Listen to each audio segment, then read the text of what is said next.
the content in this lesson represents a bunch of 1%ers. These 1%ers, if you apply them in assessments, compound and can easily add 5 to 10% to your response. That is how powerful this stuff is.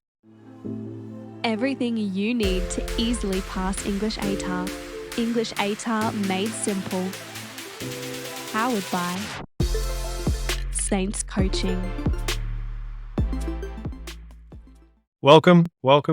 How to use textual evidence in analytical responses. This term, analytical responses, means that what we're about to learn applies to any response that you will write in the comprehending section of the exam and the responding section of the exam. So, to be clear, even though this lesson is in Module 3, which is all about the comprehending section, what we're about to learn also applies to everything that we learn in Module 4, which is about the responding section. Obviously, this doesn't cover the composing section because you're not analyzing a text in the composing section. You're creating one. Lesson objectives. In this lesson, we will outline types of textual evidence, then we'll discuss how to use quotes in analytical responses, we'll explain the distinction between blended quotes and separated quotes, determine whether short quotes or long quotes are better, very topical, then illustrate how to use ellipses and parentheses. After that, we'll discuss how to use meta-language in analytical responses. In order to do that, we'll need to define meta-language. What on earth does that mean? Then we'll illustrate the distinction between using meta-language and not using meta-language, discuss miscellaneous tips, and then outline a simple summary.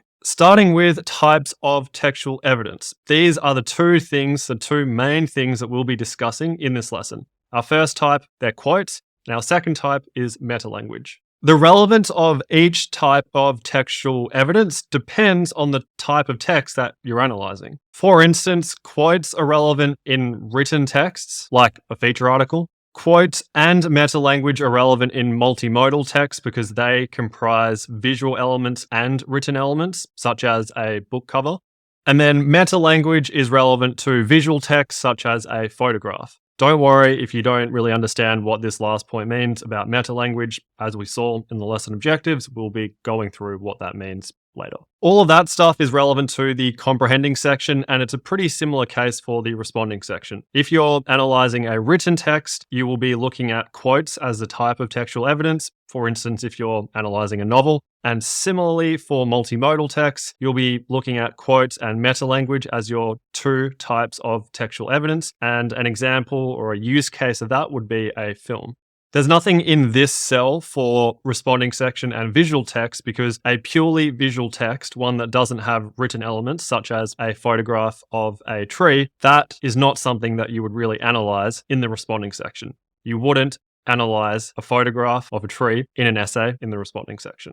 So those are our two types of textual evidence. We have quotes and meta-language. Next section of the lesson, how to use quotes in analytical responses. This section is just focusing on quotes. We'll discuss meta-language later. Here is the application of what we're about to discuss in an English ATAR exam. Quotes will be relevant when you're analyzing a written text in the comprehending section or responding section, and they'll be relevant to the written element of a multimodal text that you're analyzing in the comprehending section and responding section. The distinction between blended quotes and separated quotes. What do I mean by blended versus separated quotes? A blended quote is when a quote is just incorporated into a sentence. Blended quotes are our goal when we're using quotes in our responses. Then, separated quotes are when a quote forms its own sentence or is disconnected from a sentence. That is not how we want to incorporate quotes as a form of textual evidence in our responses. Here's an example to illustrate the point. Twilight, Stephanie Meyer, 2005. Twilight's come up a fair bit in this course. I went through a phase, bit of a twihard. Anyway, here is the excerpt. And I knew in that I had my answer. I didn't know if there ever was a choice, really. I was already in too deep. Now that I knew, if I knew, I could do nothing about my frightening secret. Because when I thought of him, of his voice, his hypnotic eyes, the magnetic force of his personality, I wanted nothing more than to be with him right now. So That is our quote. Here is an example of a blended quote. Bella's first-person narration uses hyperbolic language in describing Edward's eyes as hypnotic and personality as a magnetic force. The description of Edward's features in this way suggests Bella has irrevocably succumbed to her desire to be with him right now. That's our blended example. Here is our separated example. Bella's first-person narration uses hyperbolic language to describe Edward's effect on her, because when I thought of his hypnotic eyes, the magnetic force of his personality, I wanted nothing more than to be with him right now. This quote shows that Edward's effect on her is so strong that she has no choice but to give into it. Some comments based on what we just read out. In the blended example, I have blended the words hypnotic and magnetic force into my first sentence so they become a natural part of it. Blending the textual evidence in this way makes your writing flow so much better than just using separated quotes. Returning to our separated example, here the quote is separated from the sentence. It isn't blended into it. It's as though I've just tacked the quote to the end of the sentence without making any attempt to blend it in or incorporate it.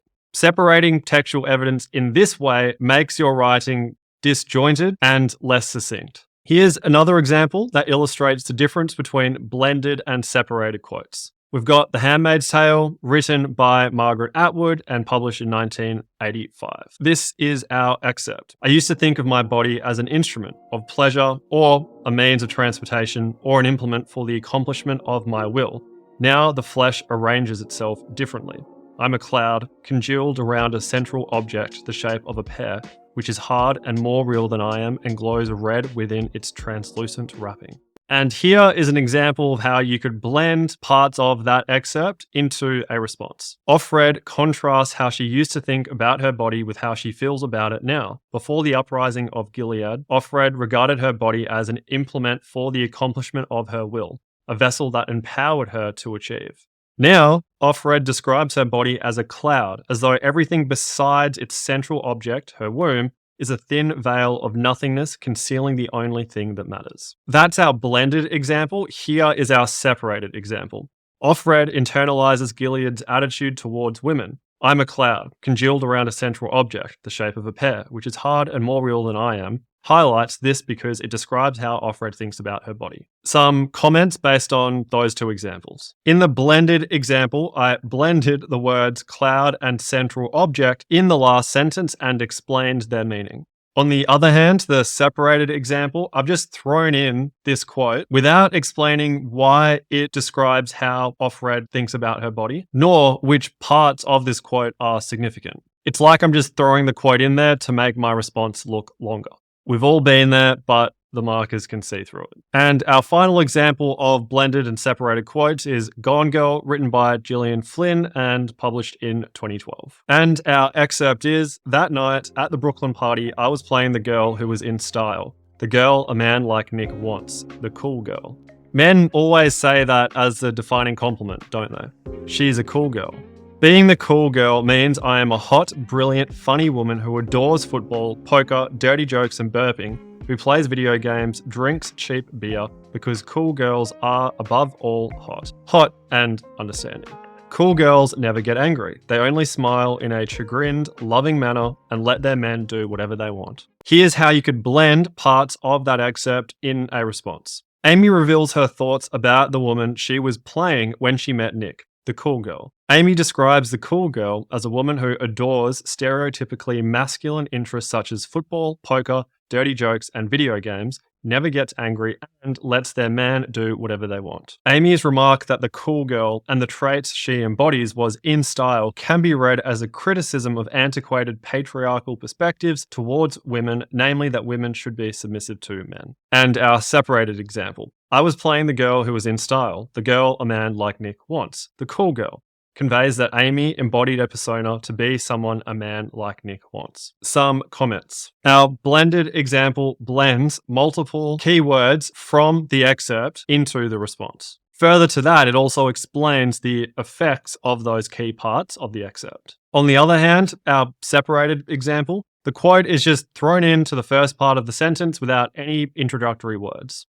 Then the words after the quote, the ones that aren't in bold, essentially just repeat what the quote says without providing any additional explanation. So that concludes our discussion on blended quotes and separated quotes. Just to be clear, blended quotes are the goal. Aim to incorporate textual evidence quotes by blending them rather than just chucking in full quotes and having them separate to your sentences. Next up, are short quotes or long quotes better? Based on what we just looked at regarding blended and separated quotes, you might be able to guess the answer to this. So, as a general rule of thumb, a short quote is a good quote. Why is that? Short quotes essentially involve cherry picking the most useful and relevant words from a text and then sprinkling them throughout your response. Another general rule of thumb, blended quotes and short quotes go hand in hand. Similarly, separated quotes and long quotes also go hand in hand. What this means is if you are blending quotes, they're typically short and to the point. And if you're using separated quotes, they're typically quite long, and lots of the quote that you're using is not actually that relevant to the point you're trying to make. Some examples of short quotes. You'll notice that all of the blended examples that we looked at a few moments ago were all just a few words long. The Twilight example, hypnotic, magnetic force, be with him right now. Then for the Handmaid's Tale example, an implement for the accomplishment of her will, cloud, central object. And for the Gone Girl example, playing, cool girl, adores, all of that. Their man do whatever they want and in style. It's all pretty short. Then if you look at all of those separated quote examples that we looked at, you'll notice those tend to be quite a bit longer. Basically, a full sentence for the Twilight example, similarly for the Handmaid's Tale example, and same thing for the Gone Girl example. From these examples, we can see that there isn't a clear-cut distinction between what makes a short quote and what makes a long quote. So just bear in mind that you want to be quoting in the most concise way possible, using only what you need from the text to make your point. And that brings us to our next question. Why are short quotes generally better? They're better because they require you to pinpoint the precise wording that has the relevant effect. You're not relying on the marker to identify the exact language for you, to identify the part of the long quote that you're really referring to, because you've already done that for the marker. Your writing flows better as long quotes can interrupt your analysis. And finally, you're not just adding long quotes to make your response look longer. So that is why short quotes are generally better. But in saying that, long quotes can still be useful in some instances. Basically, long quotes are useful when the entirety of the quote is relevant to the point you're making. An example to illustrate this point of when a long quote can be useful is V for Vendetta. Here is part of a response. Evie, who is played by Natalie Portman, expresses a hopeful yet pessimistic attitude towards V's plan to revolt against the oppressive government as she remarks, "I wish I believed that was possible, V. I really do. I want that to be true so much. But every time I've seen this world change, it's always been for the worst." That's a sample analysis. Here are some comments based on that analysis. I said Evie expresses a hopeful yet pessimistic attitude. This part of the quote, "I wish I believed that was possible, V. I really do. I want that to be true so much." That part conveys hope. Then the remaining part of the quote, "But every time I've seen this world change, it's always been for the worse." This part conveys the pessimism. In other words, including the entire quote is necessary to substantiate or support or back up my argument that a pessimistic yet hopeful attitude is expressed. Our last topic of this section of the lesson on quotes refers to how to use ellipses and parentheses. Hopefully, ellipses and parentheses sound familiar to you because they are in the LFB. A subtle reminder to make sure that you're revising your analog or digital flashcards. If you don't know what they are or you just can't remember, don't worry, we'll discuss that in a sec. But before we do that, what is the relevance of this stuff to quoting? The relevance of ellipses and parentheses is as follows. When you're blending quotes into sentences, you'll notice that they don't always fit in a grammatically correct way. So, ellipses and parentheses are two grammar hacks you can use to ensure that a quote properly fits in the sentence that you're incorporating it, blending it into. So, that is how ellipses and parentheses are relevant, but let's just make sure we know what they are first. Ellipses is the plural of ellipsis, and an ellipsis is just 3 full stops, the ... and they're used whenever you want to cut out some words of a quote and only retain the relevant parts of it. Here's an example of an ellipsis. The original version of the quote is, if you want to do well in this world and create something, you need a free calendar and a free mind. This is a quote from Naval Ravikant. He's a Silicon Valley wizard who was one of the early investors in Facebook, Uber, Twitter. The list goes on. A very fascinating dude. Anyway, that is the original quote. Here is the altered quote that uses an ellipsis. If you want to do well in this world, ... you need a free calendar and a free mind. Here, we inserted an ellipsis to indicate that we have taken out the words and create something. So we've gone from, if you want to do well in this world and create something, you need a free calendar and a free mind, to, if you want to do well in this world, ...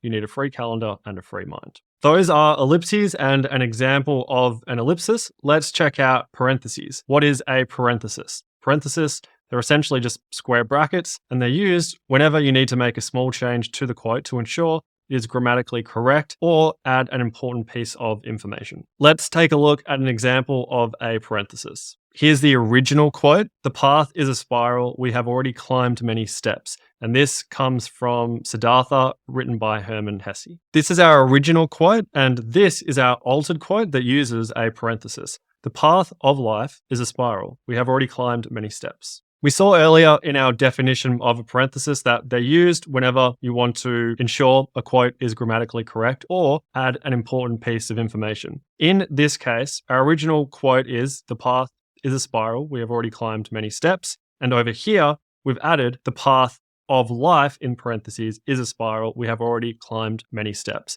So here, it was already grammatically correct. We're just adding an important piece of information. We're adding here some context to explain what the path refers to. Let's check out a bit more of an extended example of an ellipsis and a parenthesis. Returning to our Gone Girl excerpt. Being the cool girl means I am a hot, brilliant, funny woman who adores football, poker, dirty jokes, and burping, who plays video games, drinks cheap beer, because cool girls are, above all, hot. Hot and understanding. Cool girls never get angry, they only smile in a chagrined, loving manner, and let their men do whatever they want. Here is the relevant part of the analysis we looked at earlier that incorporates these parts in bold. Amy describes the cool girl as a woman who adores stereotypically masculine interests such as football, poker, dirty jokes, and video games, never gets angry, and lets their man do whatever they want. In that mini analysis, an ellipsis is used from the original version of the quote,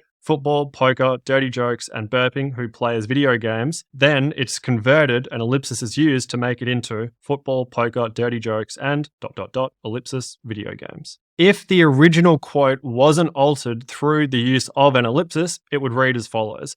Amy describes the cool girl as a woman who adores stereotypically masculine interests such as football, poker, dirty jokes, and burping, who plays video games. This last part of the quote, who plays video games, is incorrect. It's grammatically incorrect. So instead, I removed the burping, comma, who plays, and inserted an ellipsis to replace those words. So instead, it just reads masculine interests such as football, poker, dirty jokes, and video games. That's an ellipsis. What about a parenthesis? Here's the original relevant quote. Cool girls never get angry. They only smile in a chagrined, loving manner and let their men do whatever they want. And here is the altered version that uses parentheses.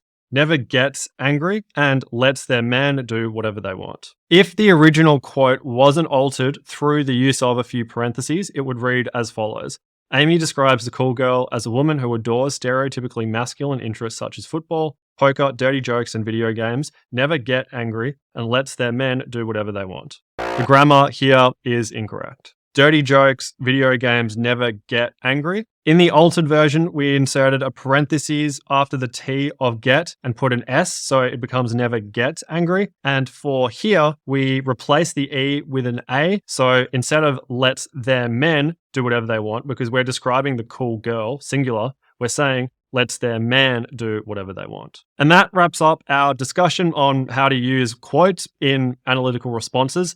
Now let's check out how we can use meta-language, the other type of textual evidence, in analytical responses. Just a quick note on terminology. Whenever I say visual text for the rest of this lesson, I'm referring to the visual elements of a visual text and the visual elements of a multimodal text. And here is the application of what we're about to discuss in an English ATAR exam. Meta-language is relevant whenever you're analyzing the visual aspects of a multimodal text in the comprehending section, such as a book cover, or the visual aspects of a multimodal text in the responding section, such as a film, and the visual aspects of a visual text in the comprehending section, such as a photograph. We've mentioned this word meta-language quite a bit at the beginning of the lesson. What does this word mean?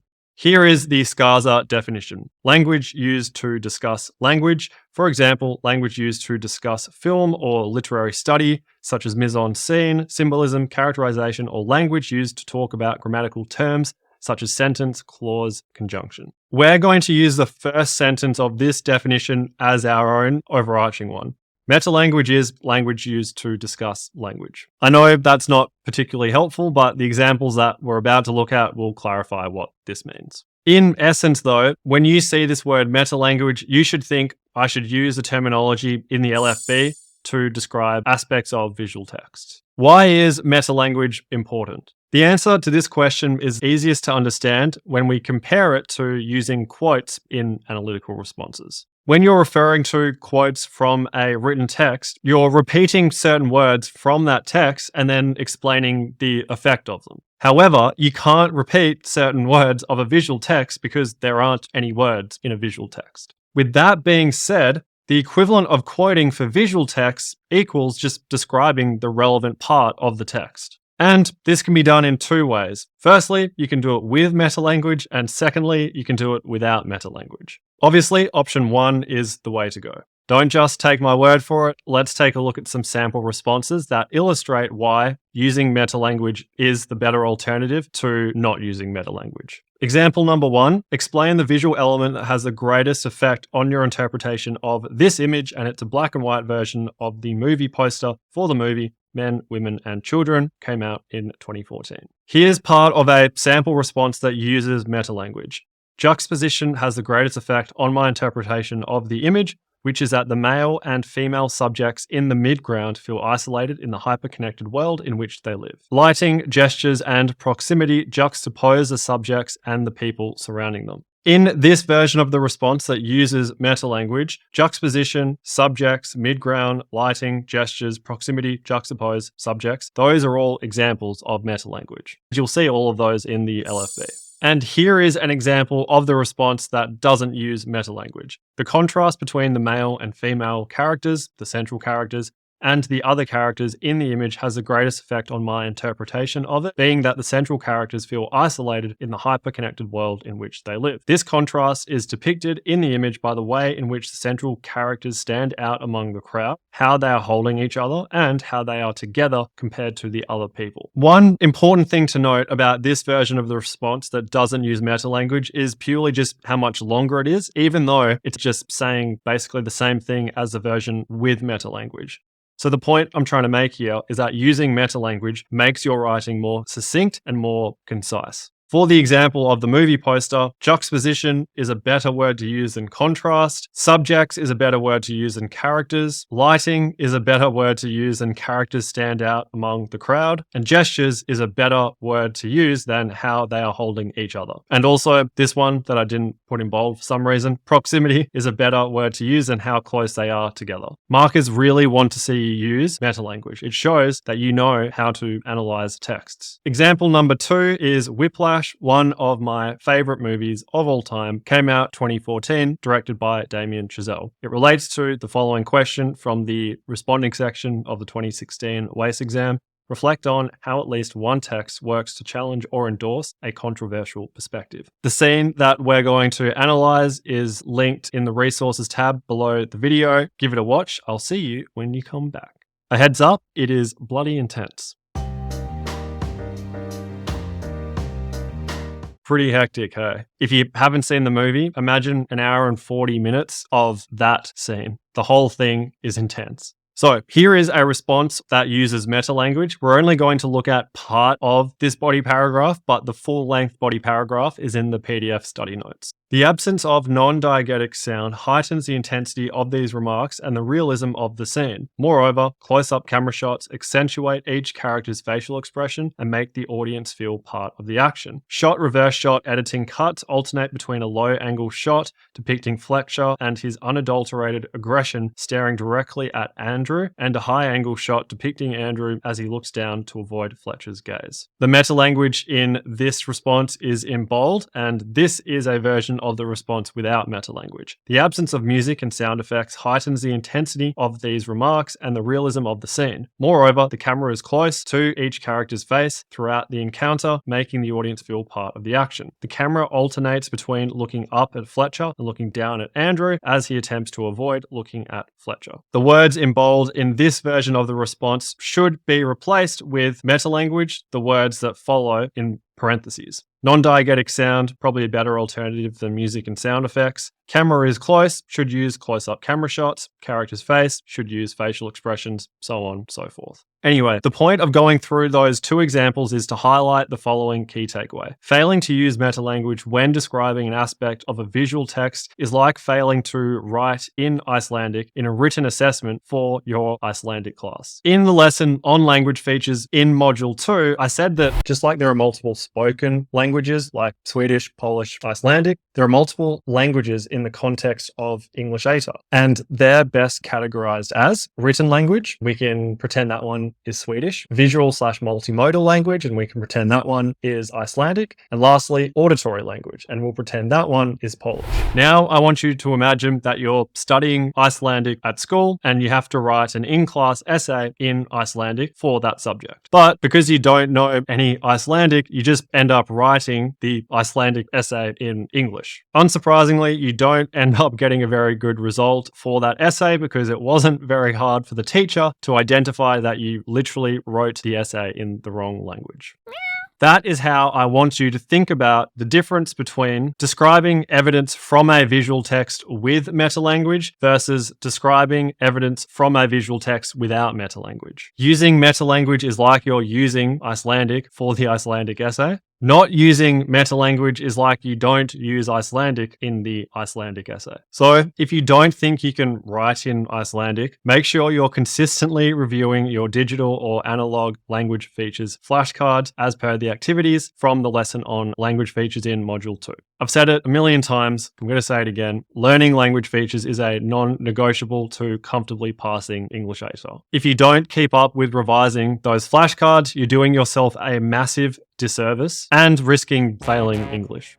Final main section of the lesson, some miscellaneous tips about using textual evidence in analytical responses. Tip number 1, don't use the word shows. Tip number 2, don't use the word quote. Tip number 3, use single quotation marks instead of double quotation marks. Let's hash these out a little bit. Starting with the first one, don't use the word shows. Quite simply, English teachers and waste markers don't like it because it's very general and suggests your vocabulary is limited. For instance, the description shows that Bella has irrevocably succumbed to her desire to be with Edward. In this example, instead of using the word shows, you could use several of these words. All of these words are in the PDF study notes. Try and familiarize yourself with these words because these are far better alternatives than simply the word shows. Next tip, don't use the word quote in your analytical writing unless it is the most accurate and specific way to describe the textual evidence. This might come as a surprise, especially because I've used this word quote numerous times throughout this lesson.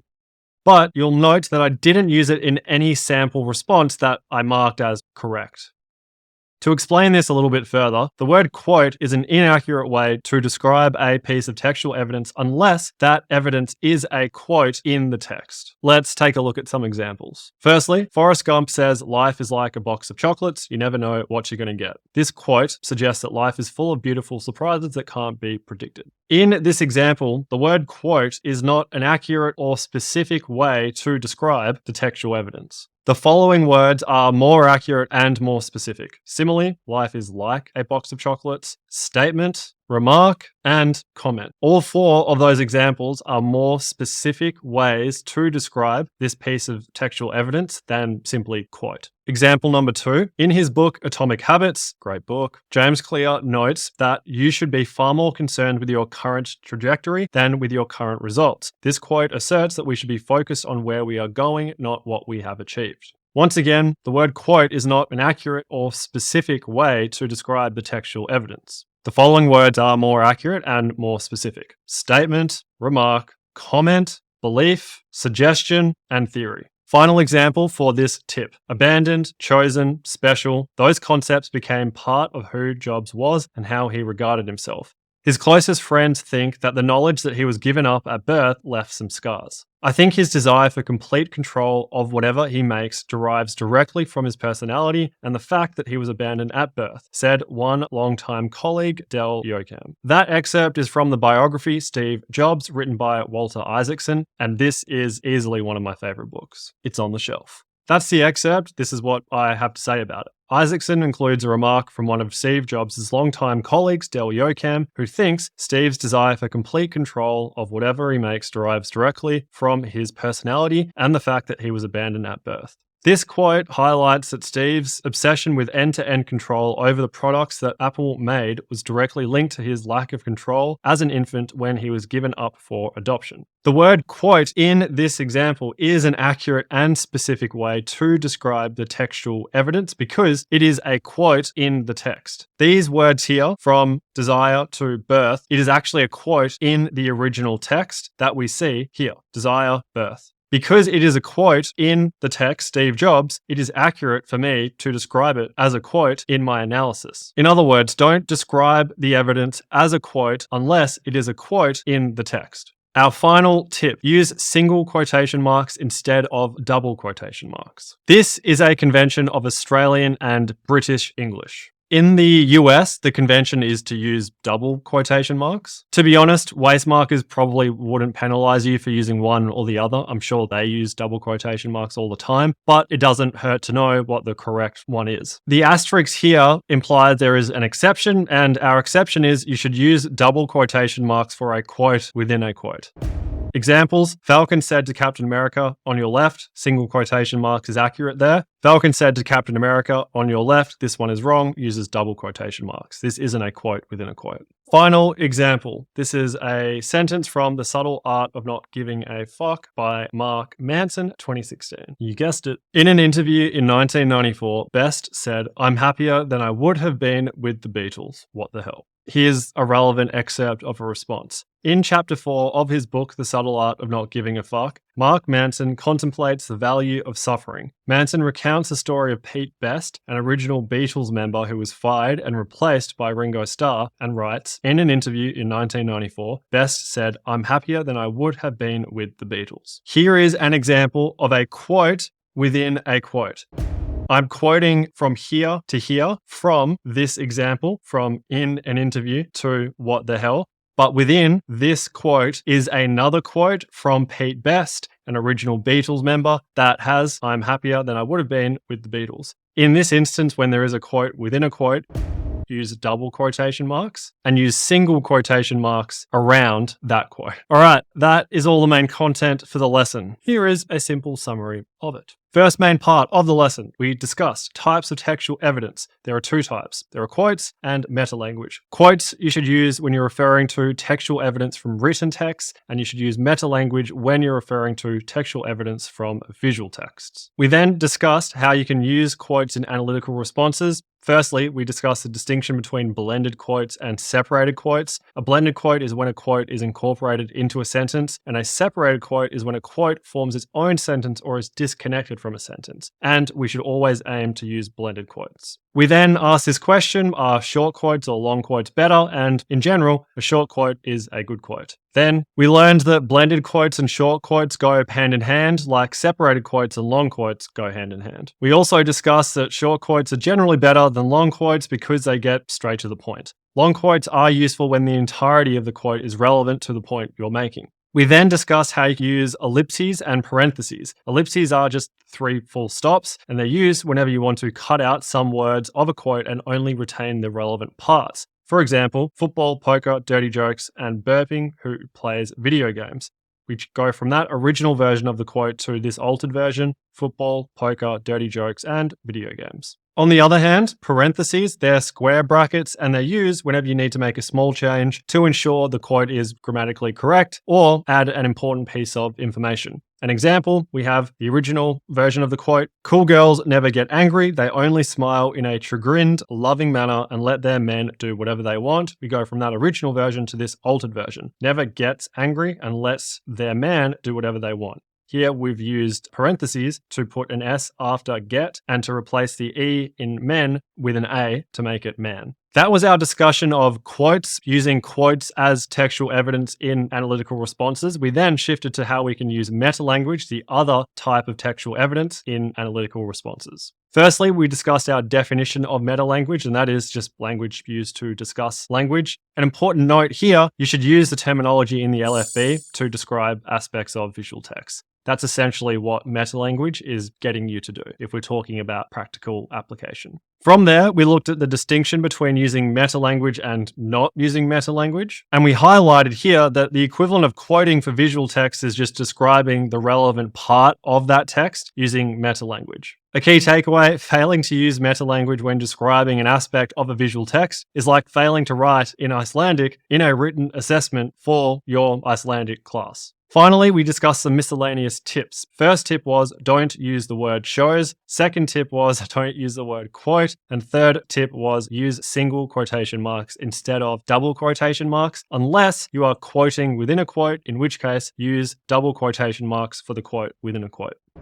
And we are done for this lesson. You'll be happy to hear that there are no activities for this lesson, but hopefully you can see how the content that we've just learned will be useful in every analytical response that you write from now on in English ATAR. So make sure you return to the content in this lesson for any of the analytical responses that you write as part of the activities for the lessons in English ATAR Made Simple from now on. And speaking of remaining lessons, the next lesson is the most useful in the entire course. I look forward to seeing you there. Until then, keep it simple.